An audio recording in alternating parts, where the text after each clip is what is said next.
Hello, here we are, first day of snow in England since I got back. Today's writing video is going to be about the gift economy. So I'm going to discuss later, obviously not now, the difference between what we call the traditional market economy and the gift economy, which I learned about my days in Hawkwood. So I'm going to enjoy this snowy day, do a lot of writing this afternoon, off to work at the moment, and just it's wonderful really. I mean, I know it's cold and it's like, you know, everyone seems really happy. It's like I saw people snow fighting just now and making a snowman. Anyway, love the snow. Have a good day. Thank you.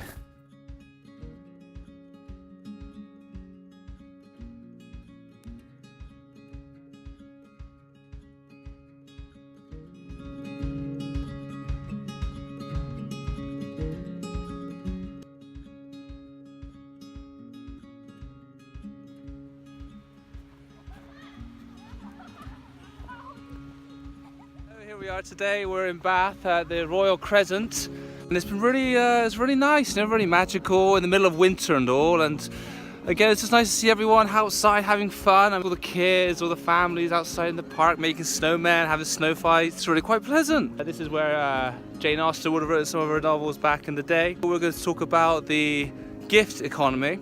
So what is a gift economy? A gift economy is based on services or goods that are given without any form of agreement for payments or expectation to be traded or made in return. It's an altruistic approach to life. Nice word, altruistic. Found it a few years ago reading this book by the Dalai Lama. At the time, I'd never heard it used before, and when I first read it, I remember hearing it everywhere. Altruistic means basically to live selflessly and have a sturdy moral compass towards caring for your fellow humans or living things, to have a general concern for other people's happiness. And the Dalai Lama used examples like how a mother would be altruistic to her children, expecting no reward but their happiness, and most times at the expense of their own. Any teacher, nurse or doctor working in professions of caring for others, not for money but for a vocation, that is what is meant by altruism. We should all aspire to be more altruistic and be just a little bit more selfless. I know it's human nature and our evolution demands selfish desire.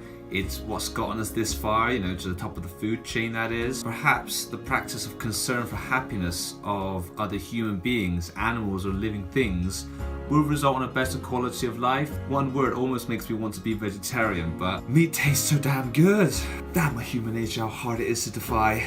So back to the gift economy. Instead of monetary gain, a gift economy often relies on intangible rewards like a sense of contribution, a sense of community, honor or prestige. The idea is that although gifts may be directly reciprocated, wider participation leads to a system in which people give according to their abilities and receive according to their needs. I'm studying web development at the moment and learning how to shape databases, and I learned that open source software is a wonderful form of the gift economy. Programs from around the world develop a software as a collaboration which is free for everyone to use. So freedom of knowledge with no profitable gain, the general sharing contributes to the benefit of computer users of the world. Still, didn't like hearing about the Zeus Trojan, which was given out in open source back in 2010. In our weekend away, which was 2 weeks ago, we compared the market economy with the gift economy in order to find out what type of writer you are.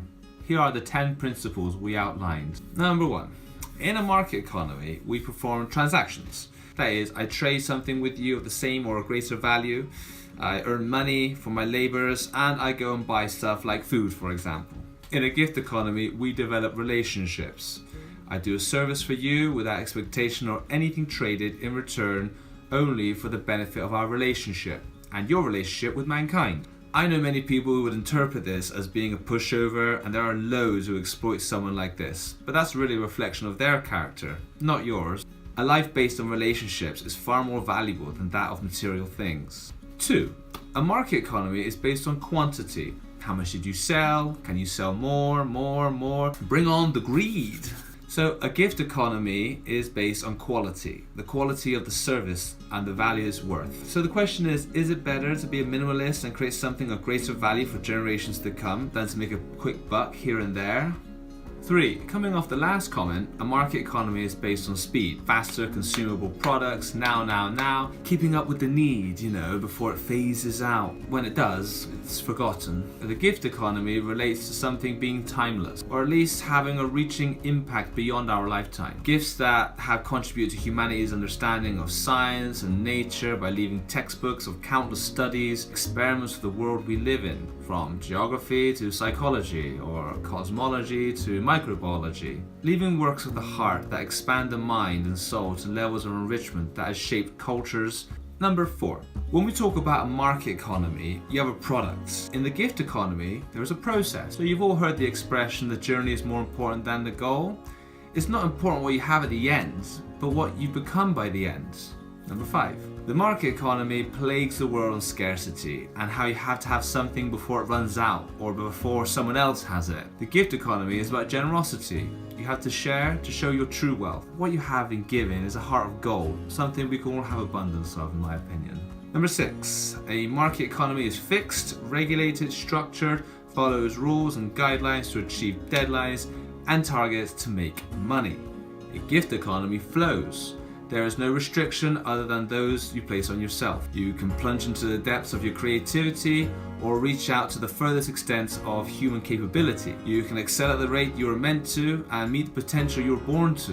You have to grow through life, not just go through life. Number 7. When you got a market economy, you have a job. In a gift economy, you have a vocation, a calling. Number 8. Again, in the market, that means a career, one to do for the rest of your life. A gift economy is a way of life, what you are for the rest of your life. Number 9. A market economy always talks about history, the past. The gift economy always talks about the now, the present. Very much a Western against Eastern philosophy where we try so hard to prevent what happened that, we end up willing it to happen again. So by just taking a moment to appreciate who you are, before you worry about who you were or get anxious about who you will become, sometimes it's necessary to live in the now.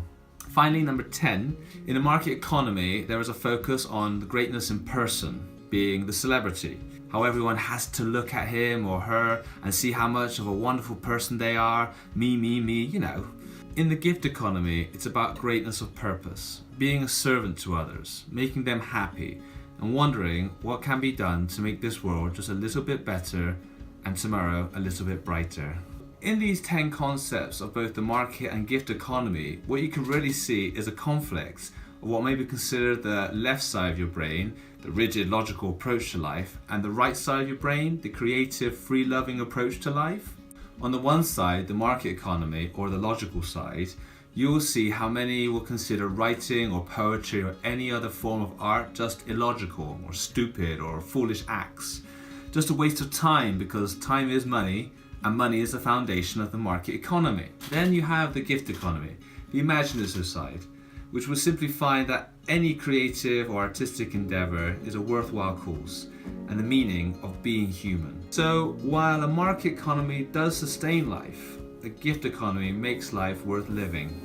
I got given a gift during my stay with the Dark Angels in Hawkwood. Actually, quite a couple, but this is the one I got from the exercise, or the experiment as Neil called it, based on the gift economy. This is what the card says. It says, "To whom it may concern, I hereby give the bearer of this card permission to read my story and to understand it, and in any way that they may, to create the other half of this tale." 19th of January 2019.